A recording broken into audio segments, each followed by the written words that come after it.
तर आजकाल चांगली माणसं ही खूप कमी राहिलेली आहेत बरं का. तर असाच किस्सा आमच्याबरोबर एक घडला.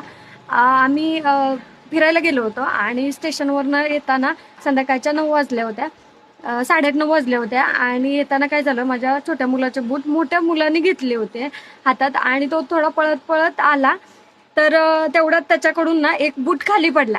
खाली पडला म्हणजे तो कुठं पडला हे माहिती नव्हतं. तर आम्ही रिक्षात बसलो आणि थोडंसं पुढं आल्यानंतर बघितलं तर त्याच्या हातात बूटच नव्हता. मग तो छोट्याचा होता म्हणून मग काय लोक असे विचार करतात की जाऊ द्या आता पडला तर पडला.